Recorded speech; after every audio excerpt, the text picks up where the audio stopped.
被雷劈的感觉如何？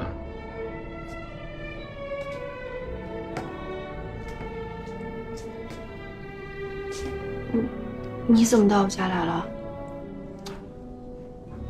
当然是来考察你贫乏的小背景了。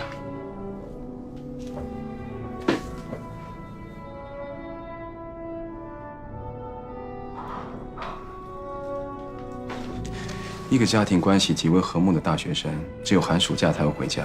你不但不在家里面休息，反而到一个闲置多年的老房子打工。是否你的内心不像外表看起来那么开朗？不仅仅是年幼丧父，你的其他家人，在某种程度上，也给你很大的亲情诉求。你的个性并不偏执，也不脆弱。是否你的童年遭受过了更大的伤害？不过与我新的发现相比，这个问题显得微不足道了。你竟然看这种毫无逻辑、毫无科学根据的小说啊！上面还做了大量的批注。这是言情小说，需要什么逻辑啊？情不知所起，一往而深。若有一人爱我如初，谁让你翻我的书看的？外面那位小姐说，这房间里的书我可以随便看。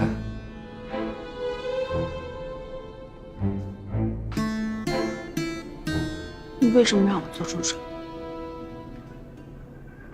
显而易见，非你不可。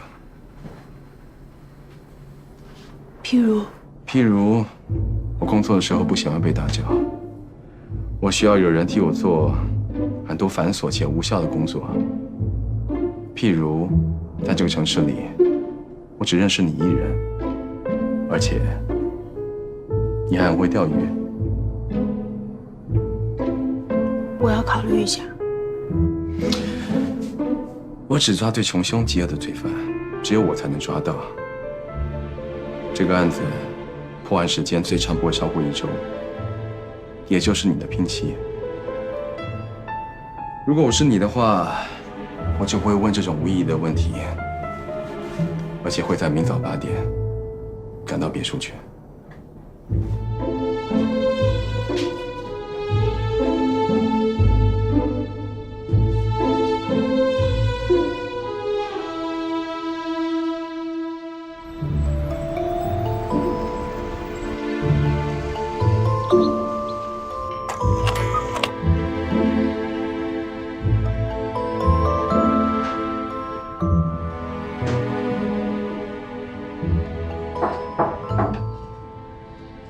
罗金言，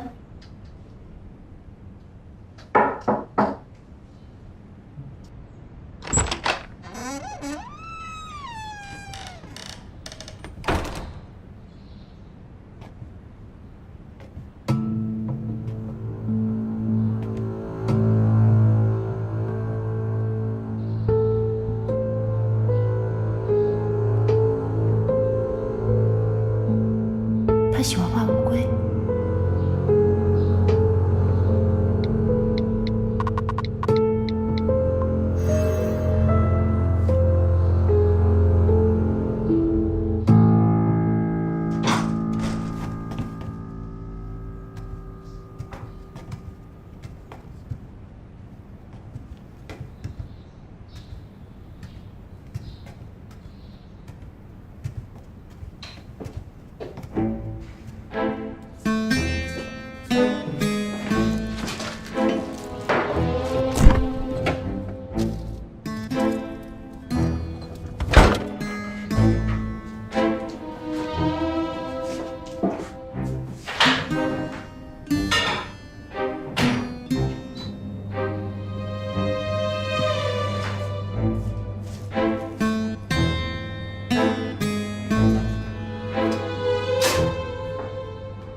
昨天很晚睡了。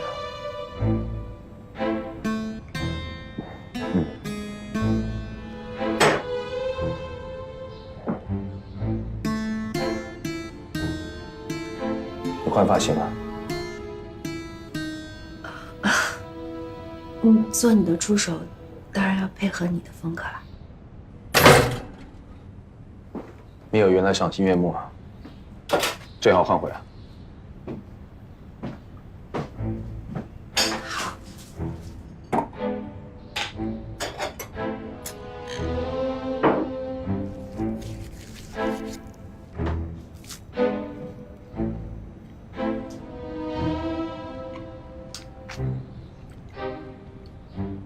菜鸟助手，去把楼上的案件资料整理好，然后拿到外面车上等我。知道了。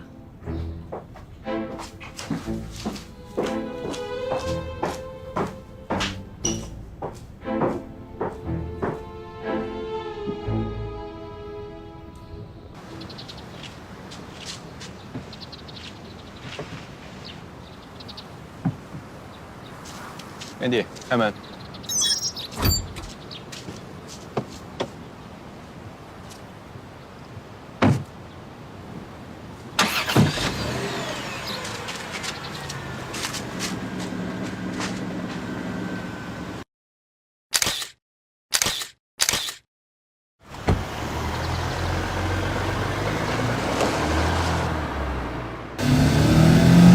这位美丽的淑女是您爱人吗？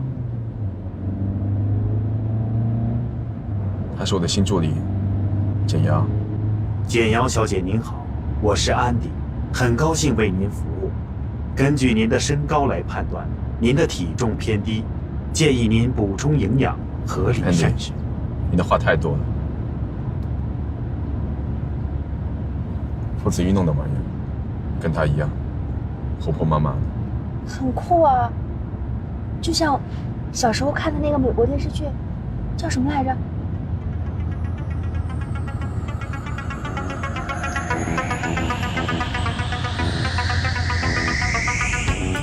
对，就这个。Andy。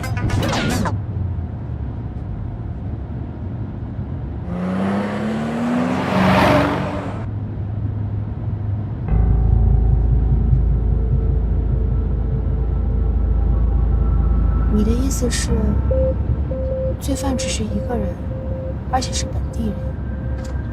可是警方一直怀疑是人贩团伙作案。7起案件，受害者类似，作案手法类似，时间间隔有序，水平极其稳定，从不失手，而且具有强烈的个人特色，这可能是一个人。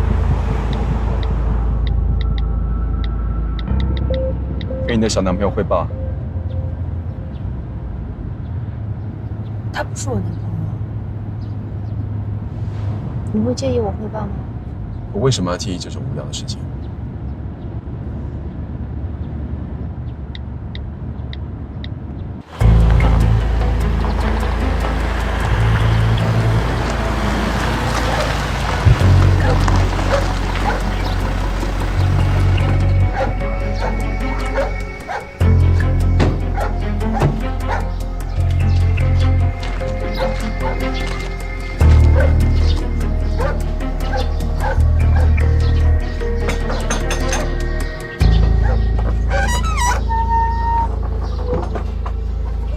你们是？您好，请问您是傅明玉的母亲吗？是我。我们在调查他的失踪案，带我去他房间。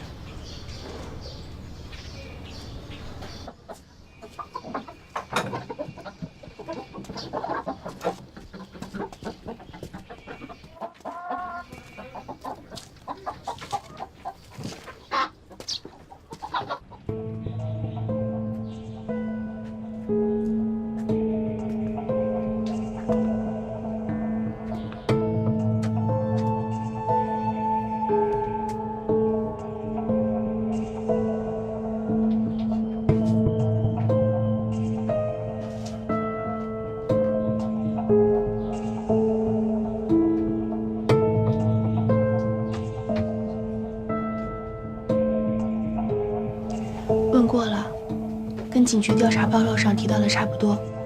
傅明义当日清晨离家，大约8点多钟到达同市。他今年15岁，刚上初3，去同市是为了到姑姑家住半个月，参加补习班。可是过了几个小时，姑姑还是没有见到他，就打电话回到家里，才知道他失踪了。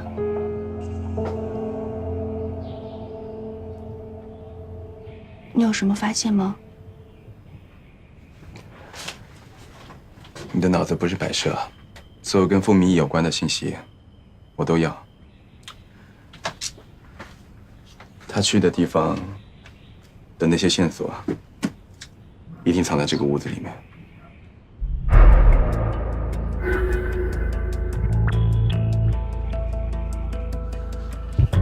我有一些发现，但是可能没什么用。你说。傅明义的成绩中等，偶尔还会不及格，但是他跟同学们的关系很好，很爱玩游戏，所以他就经常在网吧、游戏厅逛着。傅明义那天去姑姑家，还给姑姑带了一篮子鸡蛋。天啊，你怎么知道的？因为我看院子里有养鸡棚，心想如果让孩子去姑姑家借住半个月，一定会带一些见面礼。我就问了他妈妈，果然他那天带了，而且以前也经常会给姑姑带鸡蛋。不过这应该也没什么用，其他就没有什么发现了。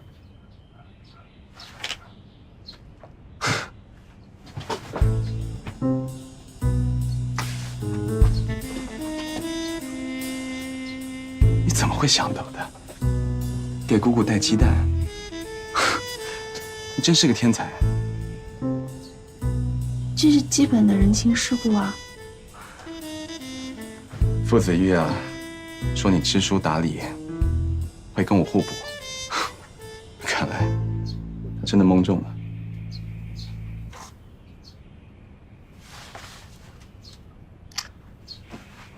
这个就是他失踪的地点，你看。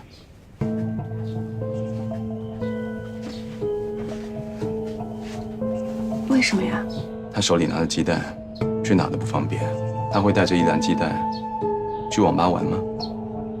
你见过这样的男孩吗？他喜欢打游戏，但是又没有足够的钱。他为什么没有第一时间去他姑姑家？最大的可能就是他当天偷偷的把鸡蛋给卖掉了。他经常给他姑姑送鸡蛋，所以1次2次并不会被发现。而网吧又在农贸市场附近，距离他姑姑家也不远。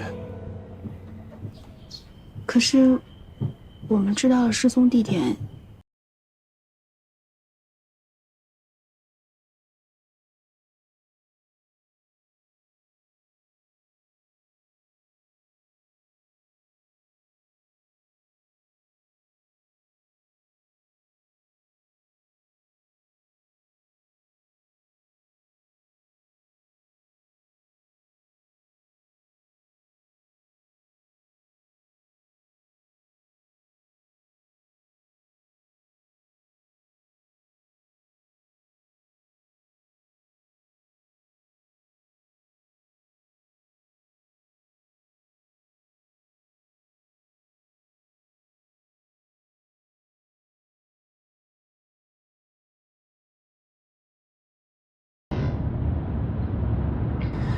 为什么罪犯是住在第一个失踪者失踪的附近？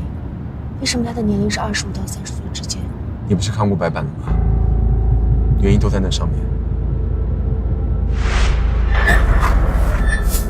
告诉警察，马上搜索农贸市场东边的那个树林，有发现之后，立刻给我电话。发现什么？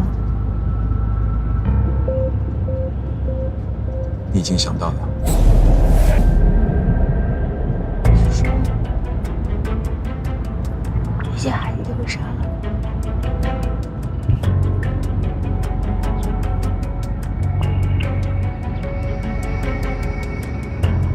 就算只有一个人作案，也可能是人贩子，为什么就是连环杀手呢？因为我了解他们。亲爱的助手小姐，我不是跟你说过吗？我只抓最穷凶极恶的犯人，人贩子，多么不入流的东西。连环杀手才是我的菜。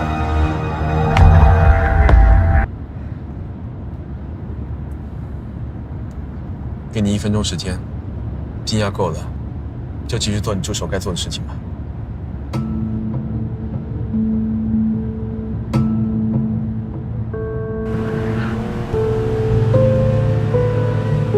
他怎么就能确定呢？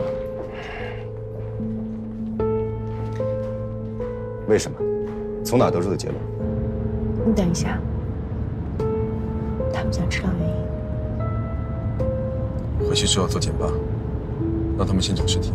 这事儿太大了，大家伙都等着呢。局长刚刚也来了，你让博教授先跟我们说说。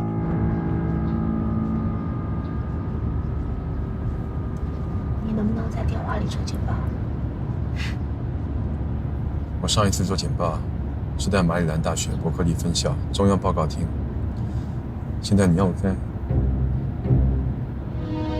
108国道雾林乡码头村的收费站做简报。那又怎样？你说的对，站在哪里都会振聋发聩。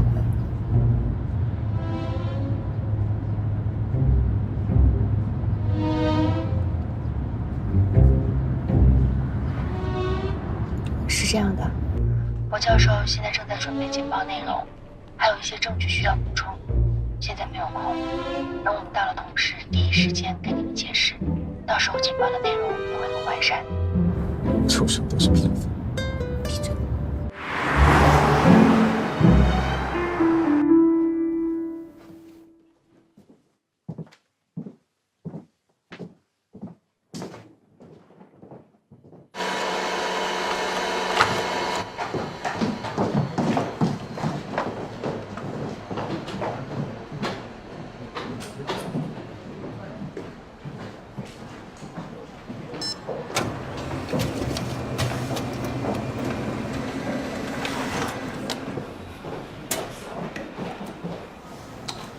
嘴角下抿，脸颊向下倾斜，上眼皮往下垂。为什么我刚刚看到典型的痛苦表情，隐藏在你的平静里？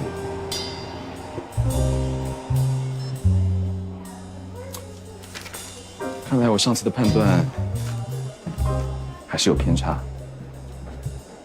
你心中那点小忧郁、小悲伤，看来还是跟你的父亲有关。错，我刚才之所以感觉到痛苦是因为你马上要给刑警队做简报了。助理小姐，你是吃错药了吗？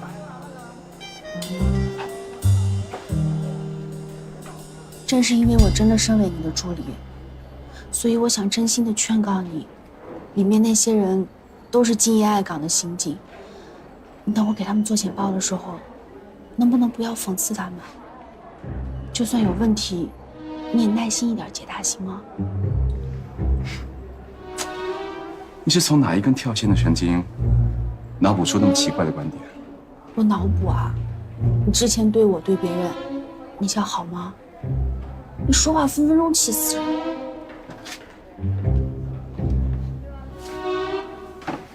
我讽刺人，从来都是因为智商上的差距，而不是仰仗专业优势。刑警跟我的工作性质根本不同，我又为什么会讽刺他们不懂犯罪心理呢？你们需要找的嫌犯，他有点小聪明，也算是细心。对于受害者，他也有一定的偏好。他并不是以暴力的方式带走受害者，他的沟通能力很强，他会和受害者有一段时间的沟通，请他吃饭，介绍工作，然后再把他带到一个他安排好的地方。他是独生，他在农贸市场附近租了房子，也可能是他父母亲留下的房子。他的家里就是他的作案地点。此人的活动范围很小，不会超过地图所标示的区域。大家都看到了，图中所标示的就是嫌犯活动舒适区。在这个区域范围里，根据我刚才所说的，重新的调查和收集受害者相关的信息，一定会有收获。等找到受害者的尸体之后，我会给出最完整的嫌犯画像。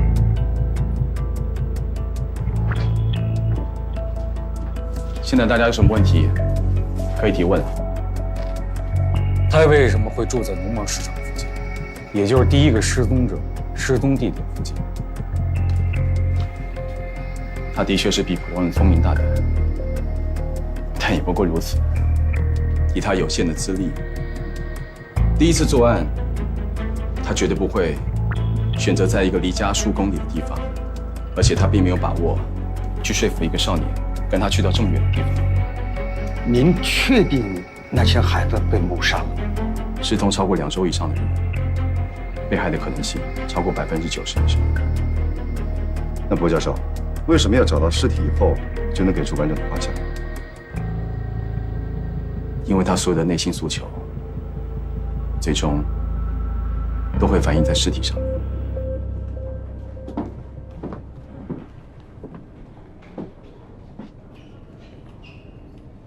薛然，全警局只有你一个人受训过从美国传回来的洋玩意儿，到底靠不靠谱？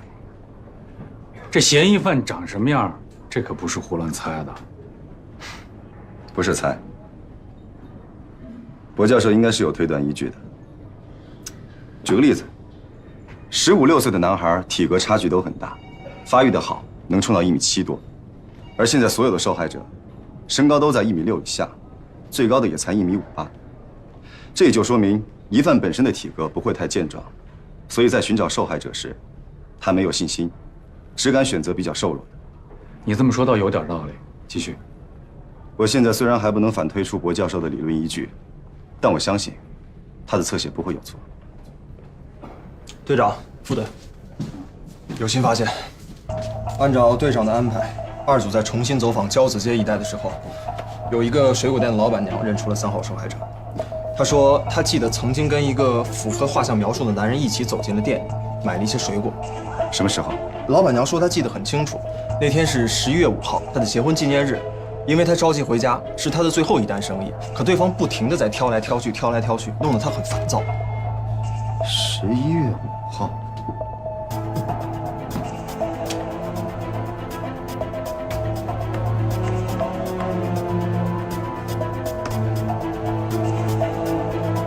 也就是说，3号受害者在11月5号的时候就已经与嫌犯接触，而真正报案失踪的时间却是12月5号。这时间差得也太远了吧？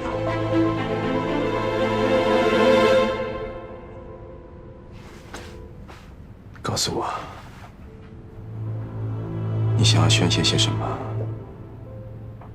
谁是你的第一个？是什么激发你的开始？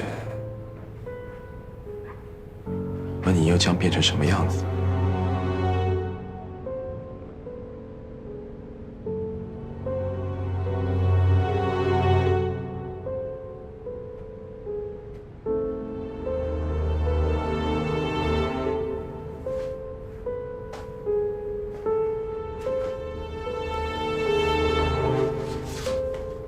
我说大哥，你有什么新的发现，直接跟他说不行吗？干嘛非要找我？你是薄教授的助理，他说了，警方跟他的所有联系都必须通过你。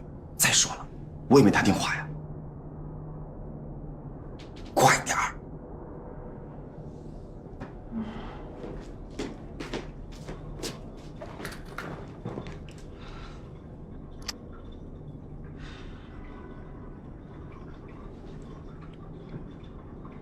喂，薄教授，警方说他有一些新的发现，想要跟你。怎么了？啊？他说叫我们过去。去他家？那是叫你一个人过去，还是叫我们一块儿过去啊？他就说了3个字儿：“过来吧。”然后就挂了。那快去呀！哎，别急嘛。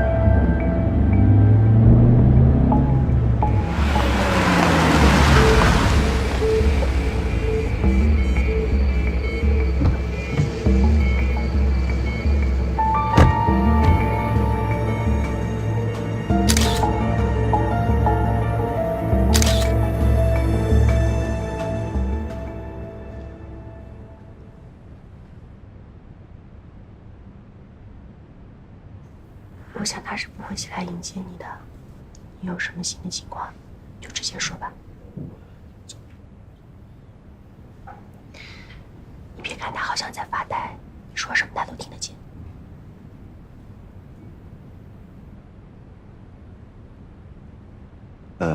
是这样的，根据你提供的调查范围和嫌犯画像，我们做了更深入的排查，发现有几名受害者，他们真正的失踪时间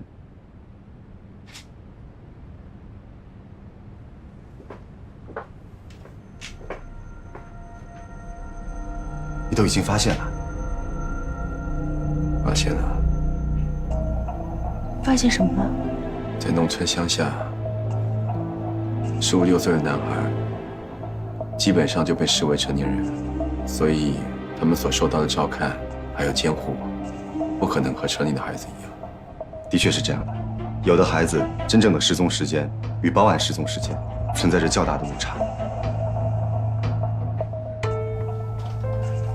我已经把他们的失踪时间重新做了推断，你确认一下新的信息吧。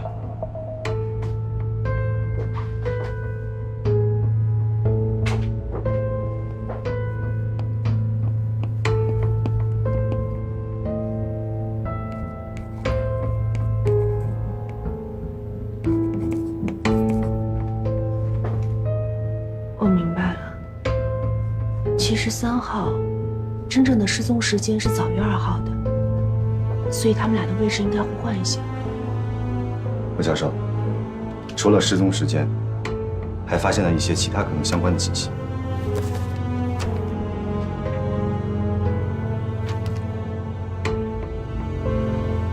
你真的相信这是一起连环谋杀案吗？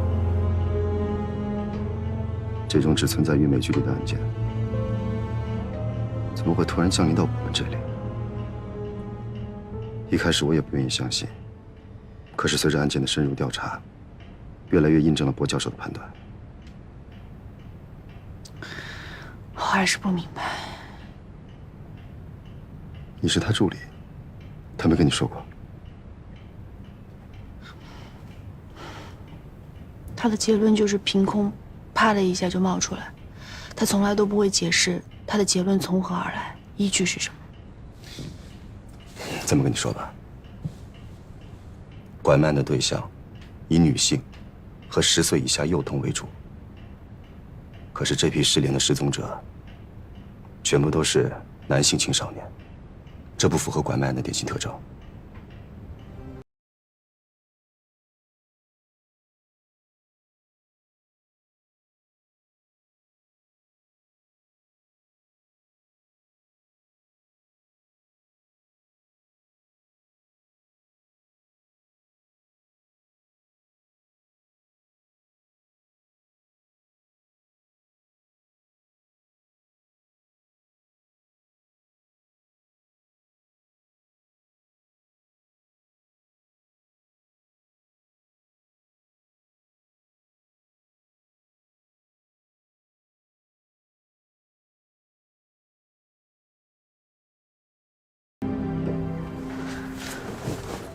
傅教授，我已经圈出了3个最有可能的埋尸点，你带你的人过去，立刻开始搜寻尸体。我这就去。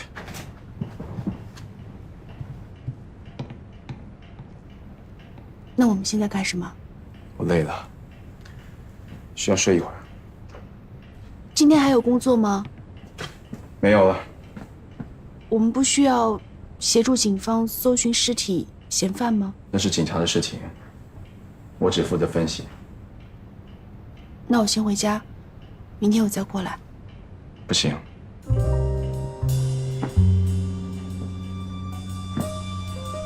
你现在的时间全部都是属于我的。我先回家，有什么事情我随叫随到。不行。如果半夜需要看尸体的话，难道还有花时间开车去接你吗？如果能够第一时间抓到罪犯，也许就能阻止他杀害下一个人。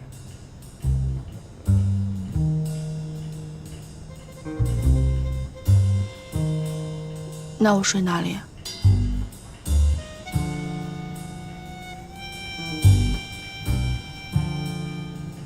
一般情况下不都是把床让给女士吗？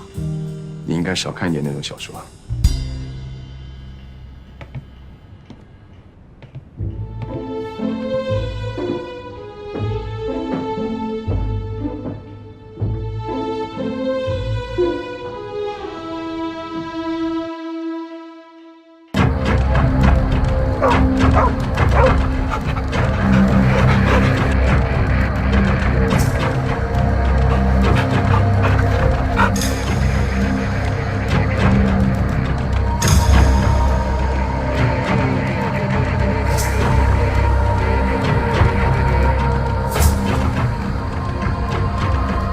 二队，你们那边情况怎么样？是没有发现。收到，继续搜索。不对，这边有情况。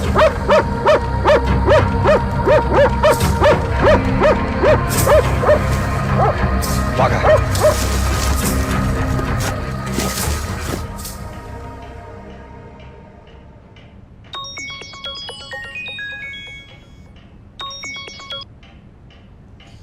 喂。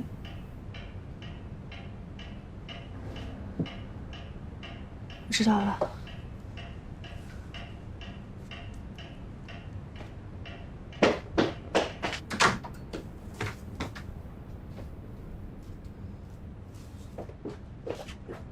莫心言，醒醒！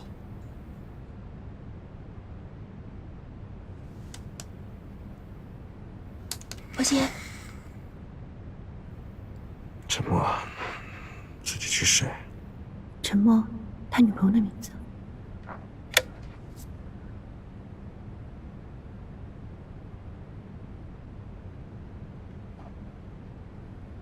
你怎么会出现在我房间里？找到尸体了。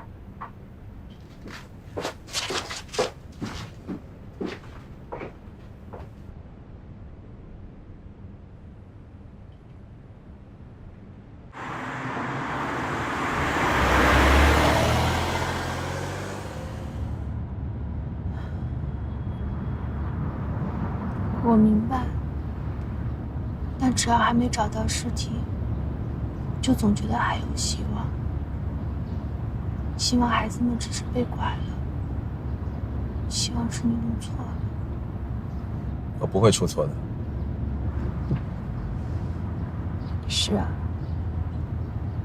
薛仁说了，尸体就在你指定的3个地点之一。现在警局的人都可佩服你了，以后也会对你的指导更认可的。我的指导原本就是最权威的，不需要任何人认同。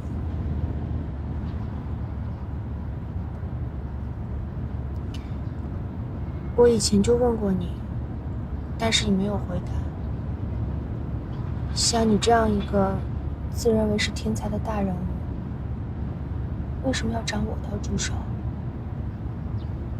我对长安一窍不通，而且很显然，你这个案子也不需要翻译。你千万不要说你在同事只认识我一个人，也不要说是我思维敏捷或者观察力强之类的。只要你开口，比我更符合助手条件的人，李叔能帮你找一答。想多了，找你是因为你这个人不凡，而且挺好看的。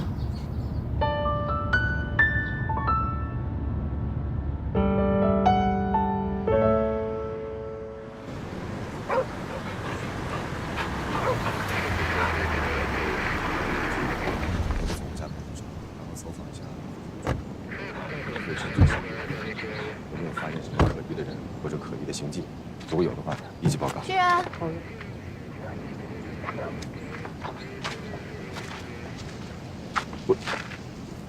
我让你把脖子请过来，你怎么也跟着来了？快回去吧，这些都不是你该看的东西。有好多干了10几年的警察都受不了这个。啊，快回去吧。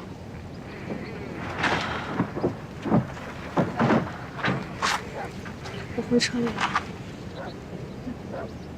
害怕了？我不想看。这是你最像个小女人的时候了。简直是个悲剧。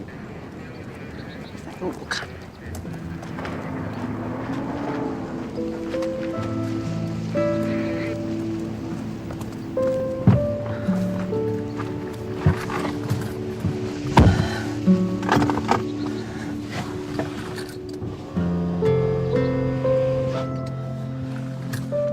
根据您的体温和心率，我感到您有一点紧张。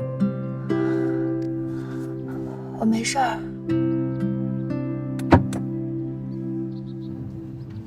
你干嘛？我只是想给您一点安全感。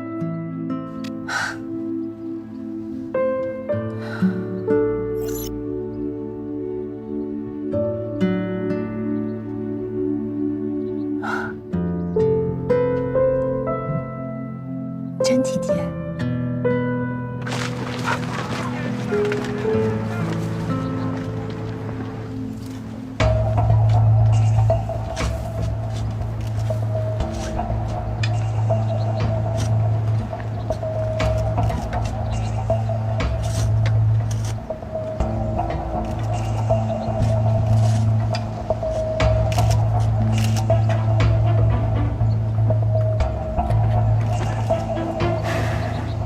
目前为止，发现了6具尸体，显然这里还会有更多，甚至多过我们记录在案的失踪人数。不是所有的孩子失踪了，都会有人为他们报案。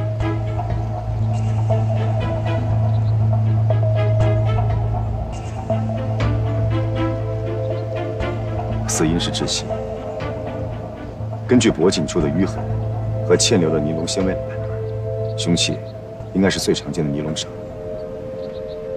只是不知道为什么，尸体会是这个形状。四肢、头颅、躯干，受害者在死后被利刃切割成6块，然后再咬。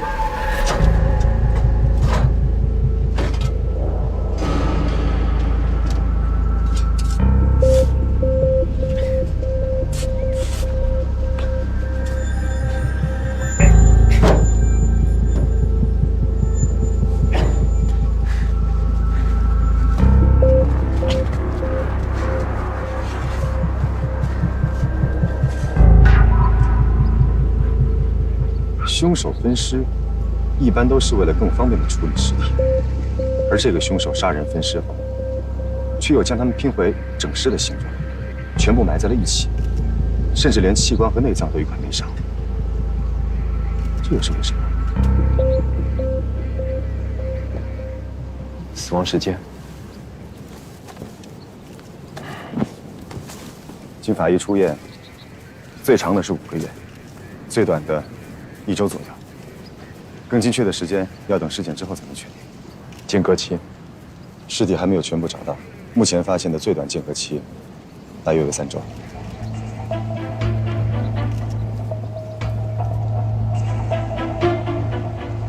最近的死者是1周，也就是说，小青有可能还活着，但谁活不了多久？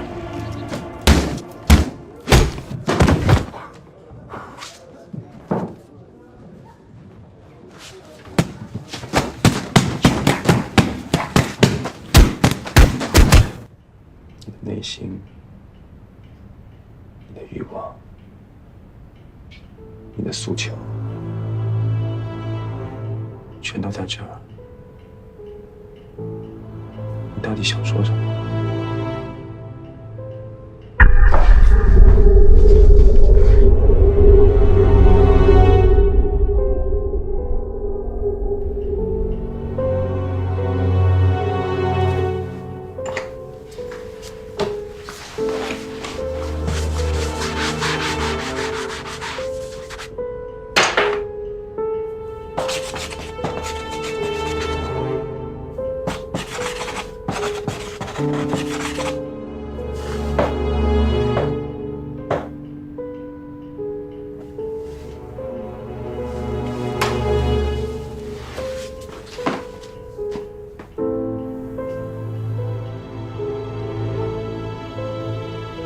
不是在寻求性的满足，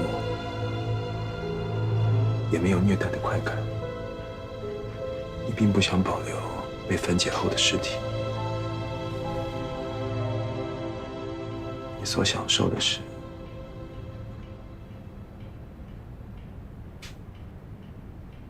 杀戮，单纯的杀戮。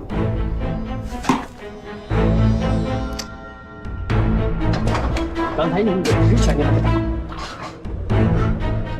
喂，姐，怎么了？是不是没鱼吃了？找简瑶啊！不，我不要鱼。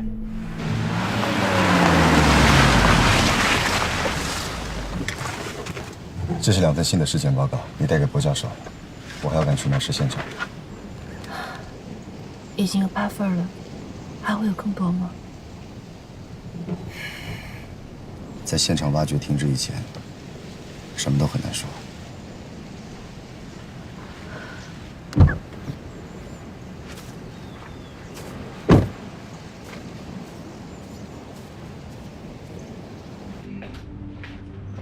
薄教授，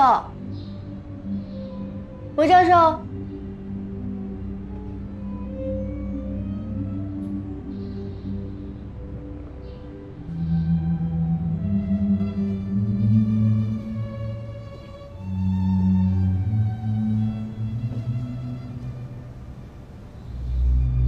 薄金言，是你在里面吗？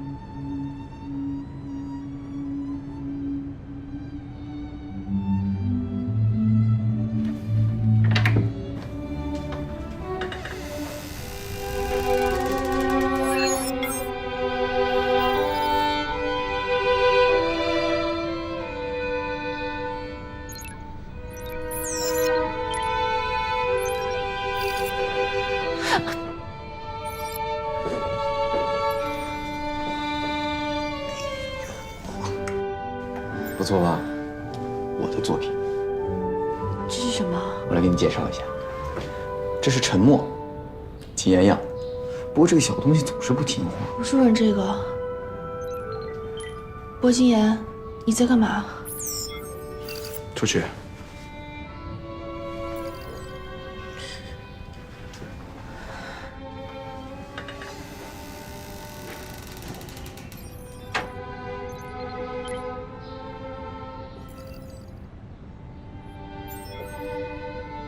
那是人体切割实验。他为什么要自己做实验啊？市局不是有法医办公室吗？那时间就来不及了。如果我们想要了解的答案等到法医来解答的话，救人的黄金时间早就过了。他想要什么样的答案？肢解工具、顺序、手法、罪犯的心理，还有一切的细节。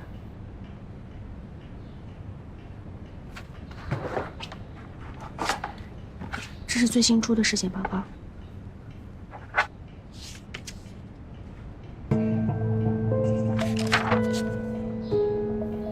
果然是这样。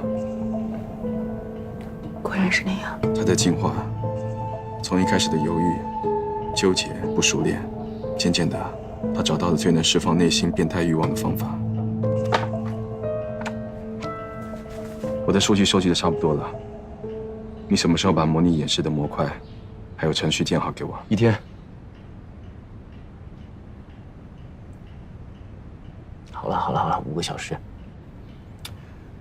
你立刻去安排吧。去安排什么？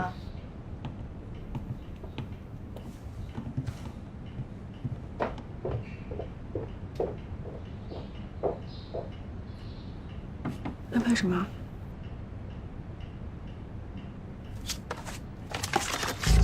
嫌犯在幼年会采用虐杀动物等方式发泄自己的杀人欲望，但随着时间的推移，他需要更高层次的满足。整个杀戮行为始于半年以前，他一定是在那个时间段受到了特定的刺激，比如失业、生意失败、亲人去世、恋人分手等等等等。你们现在所看到的是他肢解每一个受害者的情形再现。我们可以很明显的看出，这一处的受害者先被砍断颈部，再是左右上肢与左右下肢，每一个肢解部分都有多次的刀砍痕迹。但到了最后一个受害者，罗教授，您是说这具尸体是在同一时间一下子被分解成6块的？2只手怎么能同时砍下6把刀？难道凶犯还有同伙？可是你也说过，整个案情全套模式都表明，凶犯是独立作案。再怎么配合默契的同伙，也不可能做到真正的同时切割。凶手的确是一个人。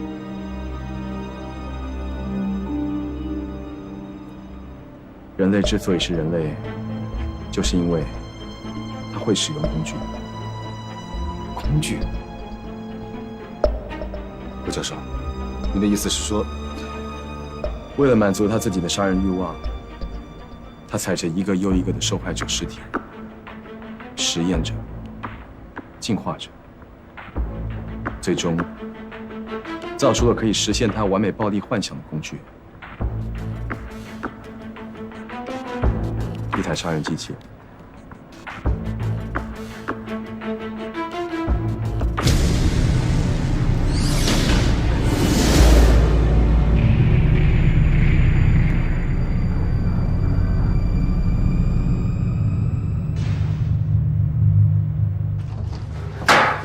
瑶瑶，王叔，瑶瑶，我去过公安局了，警察说我小金可能还活着。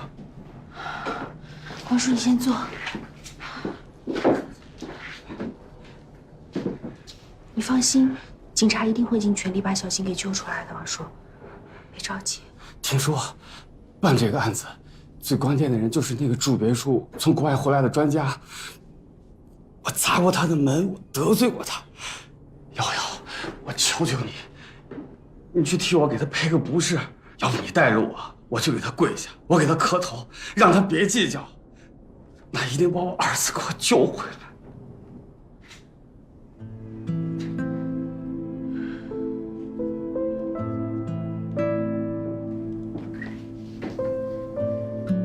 王叔，你听我说。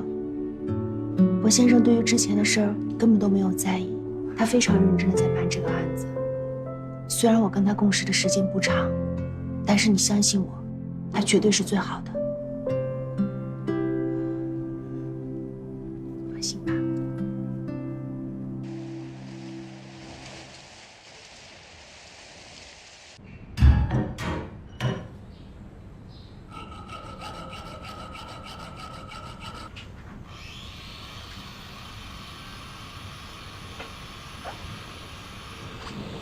你真的相信吗？什么？变态杀人狂，还有杀人机器。在专业上，禁言的判断从来都没有错过。无论他的结论当时听起来是多么的不可思议，多么的异想天开，但是到事情的最后，往往都能证明他是对的。虽然很多时候我们也希望他错。他真的能做出来吗？就单凭尸体伤口的形状和力度什么的。杀人机器的事儿不知怎么就传了出去，而且越传越离谱，好多家长都不敢让孩子出门。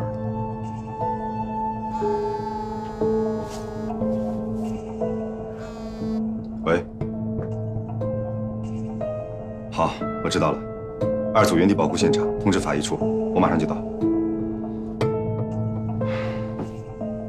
去埋尸的小树林1公里处，又发现了一具尸体。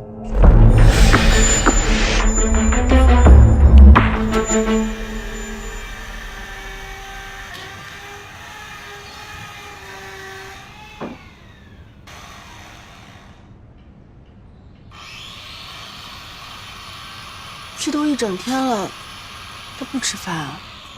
他一进入工作状态就是这个样子。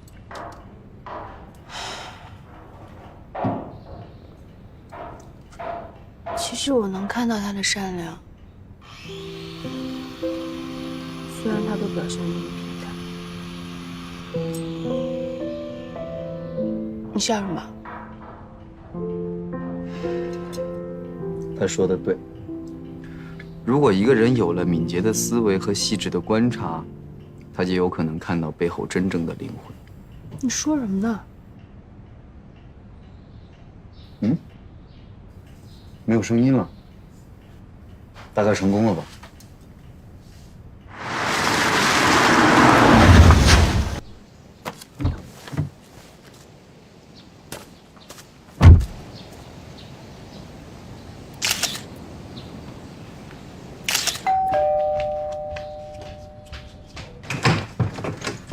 旭然，你怎么来了？瑶瑶，薄教授呢？在里面。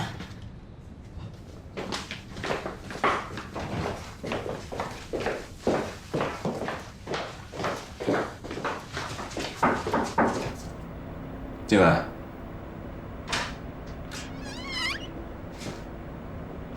我怎么样？成功了？以嫌犯他平庸的智力，能做出来的东西，我花的时间已经够长了。这就是那个分尸的。嫌犯所做的，当然不可能这么漂亮，不过样子还有结构，肯定相差不远。你就弄废了这么多？你一直强调，凶手的体能普通，智力一般。像你这样的天才人物造这个杀人机器，都耗费了这么多刀片。没错，嫌犯废弃的刀片，肯定还会更多。对了，这种刀具在国内属于管制品，不能随意买卖和运输，当然更不能网购。从追查刀具入手，一定会有线索。我马上去安排。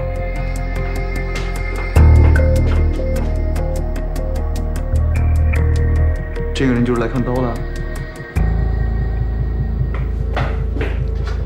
薄教授，又发现了一具尸体，距离上次的埋尸点只有1公里。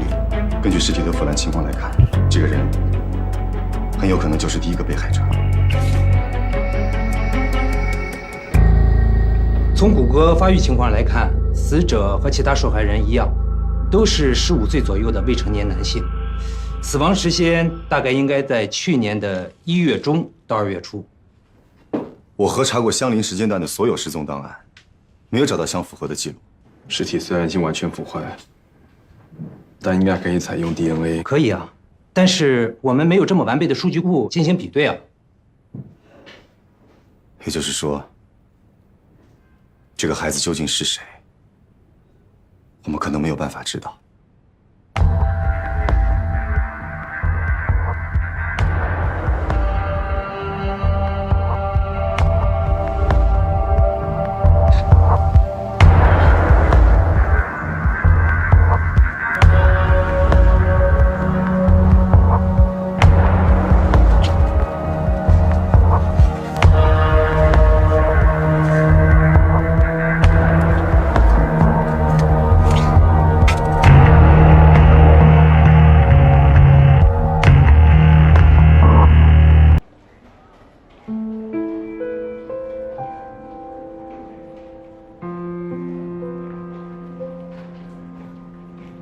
一个孩子平白无故的失踪，为什么就没有人找他？为什么没有人向警方报案？无论白日多么的默默温情，日夜总会轮转，黑暗总会到来。不是每一朵鲜花都能够得到阳光和雨露，这就是事实，你我都左右不了。谢谢你那么诗意的回答。吴教授，过来看一下。我进来了，我要跟你一起去。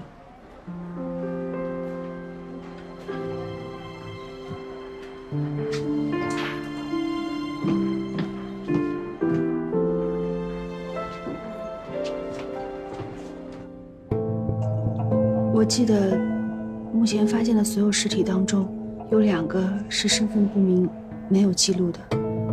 为什么你对这个孩子的身份这么感兴趣？因为他是第一个。最初的受害者。这很重要吗？你设想一下，假设1年多以前，你内心的杀戮欲望，不知道为什么被激发了，可你又没有诱拐的技巧还有经验，你会怎么选择受害者？你会寻找身边最熟悉的、最容易下手的，而且也最没有危险性的。这就说明凶手与被害者他们是认识的，他们在现实中是有联系的，比如邻居、熟人、朋友，甚至是亲属。也就是说，我们查出受害者的身份，就离凶手更近了。不是他的。尸检的结果显示，受害人的身高大约在1.54米左右，而这条裤子的长度有95厘米。对于受害者来说，这裤子的长度太长了。那就是说，这些东西都不是受害者的。只有这条裤子不是。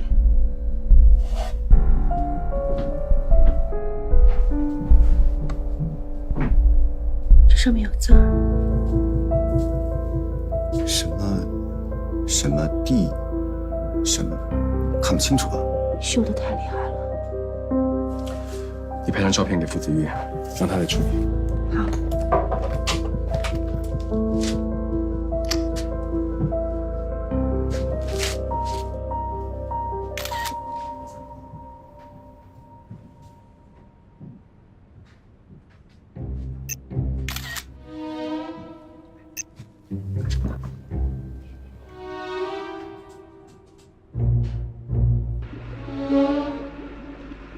犯罪心理学家，瑞瑞兰大学最年轻的教授。问题是他还这么帅，你不觉得这种设定很不真实吗？对于他每天吃掉那些鱼来说，他可能再真实不过了。可是我朋友发誓说，他半年之前亲眼看见那个别墅平台上，他不是这个样子，他是像个妖怪似的，对不对？我觉得那个时候肯定是有什么状况。这么帅，你都不能多拍几张吗？哎呀，就这点出息。什么呀？一个证物。这是个文具盒吗？我好像在哪儿见过。见过。好像明明他们学校发过这个文具盒。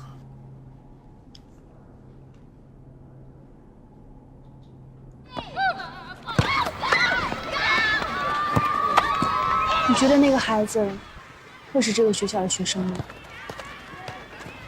不是，这是城里最好的公立中学，在这里上学的孩子，如果失踪了，不可能没有人报案。瑶瑶，龚叔叔，不好意思，放假了还麻烦你到学校来。哎，没关系，我问过了，你们要找的文具盒是去年秋季运动会发给第3名的奖品，总共14个。这是名单。名单上的这些孩子现在还在校就读吗？都在，只不过现在放假，我已经通知他们所有人过来了。好的，谢谢。我先走了。不好意思。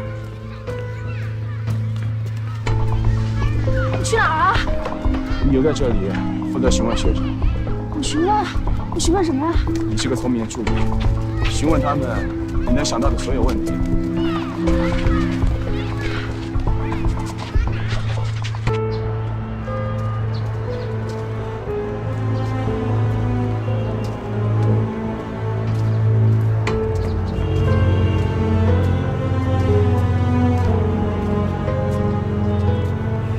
怎么着，副队？咱现在去哪儿？圣吉洛，接着办。那个文具盒吧，太小了，根本装不下几支笔，我就直接给我妹妹了。我一直在用啊，就放在我家里。哦，那个文具盒那么丑，谁用啊？早就扔了。不知道放哪儿了，反正没用过。那个烂奖品啊，我一点儿也不喜欢，送给我乡下表弟了。你乡下的表弟，他多大了？今年比我小1岁吧。他现在在哪儿？你最后一次见他是什么时候？最后一次见他，啊，我今天早上还见到他呢。他暑假一般都来我家住。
我问了所有领过这个文具盒的学生，他们有的还在用，有的已经送人了，有的根本不记得在什么时候丢到什么地方去了。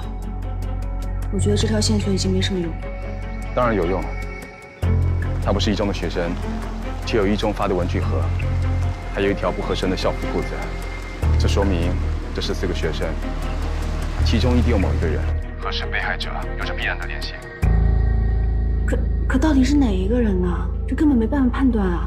把他们的家庭住址发给我。家庭住址？对，1年之内搬过家的，之前的住址也要。好的，我知道了。